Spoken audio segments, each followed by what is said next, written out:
Olá, vamos apresentar as regras de inferência, que são as regras que conduzem nosso pensamento a fazer inferências a partir das premissas, quer dizer, dos argumentos que nos são dados. Então, a partir de uma ou mais premissas, podemos tirar conclusões a partir de tais regras. Regra número 1, união. A regra de inferência de união é super simples.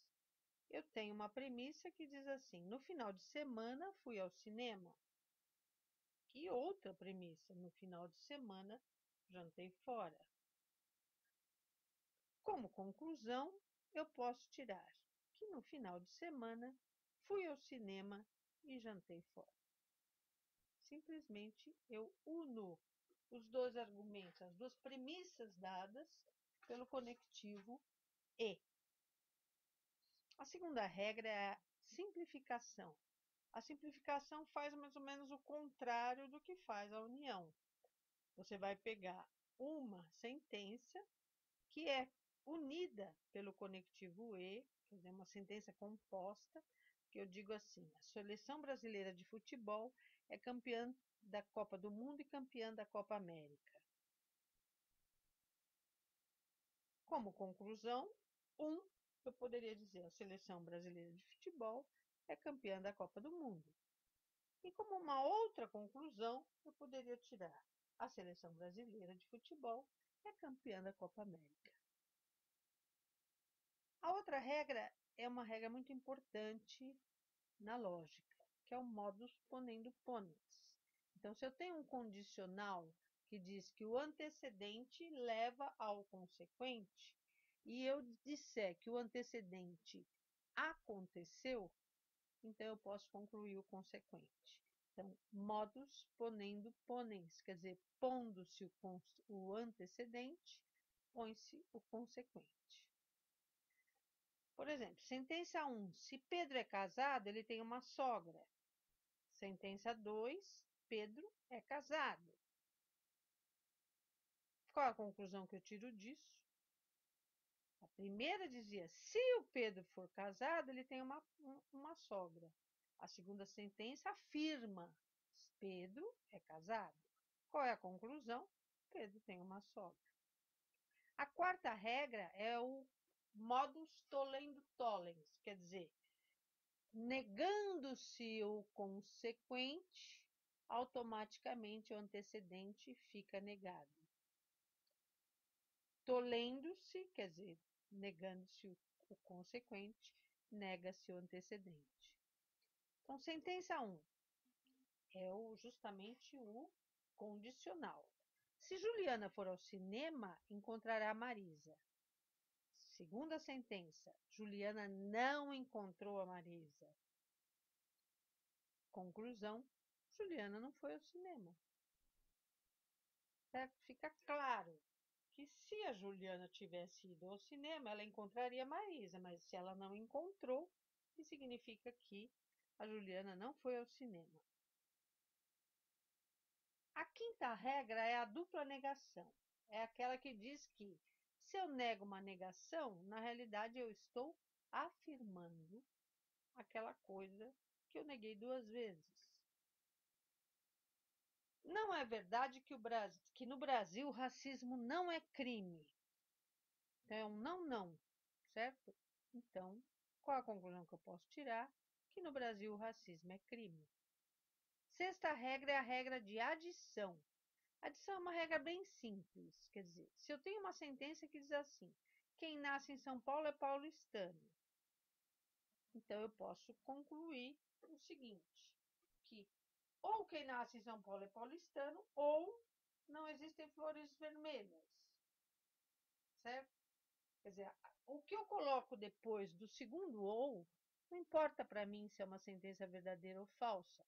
Por quê? Porque toda frase construída com o ou, basta que uma delas seja verdadeira para a outra, para a conclusão inteira ser verdadeira. E quando a gente fala ou, o ou significa o quê? que uma das duas coisas acontecem. Então, não existem flores vermelhas acontecem? Não. Logo, quem nasce na cidade de São Paulo é paulistano, acontece. Então, eu poderia acrescentar aqui, ou, quando eu uso ou, que é apenas uma das duas coisas vai acontecer, então eu sempre vou acrescentar aqui a um argumento dado, um outro argumento que seja falso.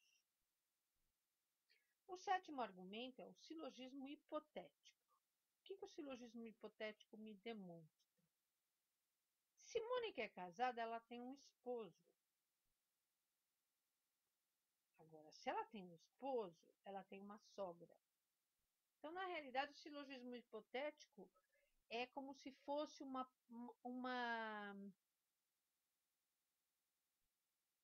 propriedade de transição, uma transitividade pelo Mônica tem um esposo.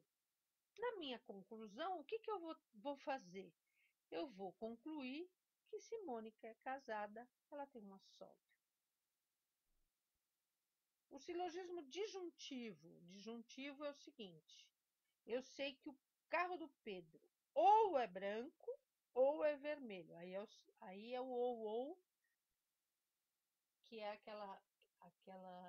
aquele estatuto da lógica que diz que apenas um dos dois é verdadeiro. A segunda sentença, o carro de Pedro não é vermelho. Agora, se ele não é vermelho, o que sobrou da afirmação primeira?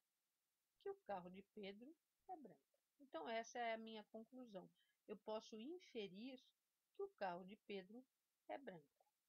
O dilema construtivo. Sentença 1. Se eu ganho um bom salário, então posso passear. Segunda sentença. Se eu sou bonita, então eu tenho um namorado. Certo? E aí eu tenho uma terceira sentença que diz assim: ou eu sou, aliás, eu sou bonita ou tenho um namorado. Aliás, ou tenho um bom salário. Qual a conclusão que eu tiro disso?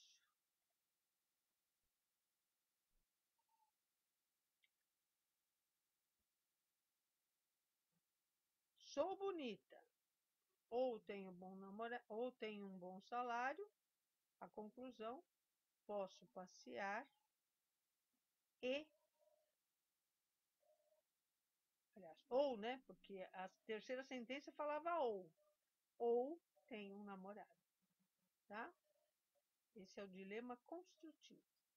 A regra do bicondicional, na realidade, é a definição do que é um bicondicional. Então, quando eu tenho duas sentenças condicionais, em que eu tenho o antecedente e o consequente, que na primeira sentença estão na posição se caso, então tenho responsabilidade. E na segunda, eu inverto essa posição se tenho responsabilidade. Então, caso. Então, a conclusão é que eu caso se e somente se tenho responsabilidade. Então, essa, na realidade, é a definição do que é o se e somente se. Toda vez que eu falar que eu usar essa expressão, se e somente se, eu sei que, ao mesmo tempo, eu estou usando o condicional da esquerda para a direita e da direita para a esquerda. Aí eu tenho lá o dilema destrutivo. Lembra da referência ao dilema construtivo. Primeira sentença. Se ganho um bom salário, então posso passear. Segunda sentença. Se sou bonita, então tenho um namorado. Lá era a mesma coisa, só que eu não tinha o não. Aqui eu digo o seguinte: eu não posso passear e não tenho namorado. Isso significa o quê? Que eu não ganho um bom salário e que eu não sou bonita.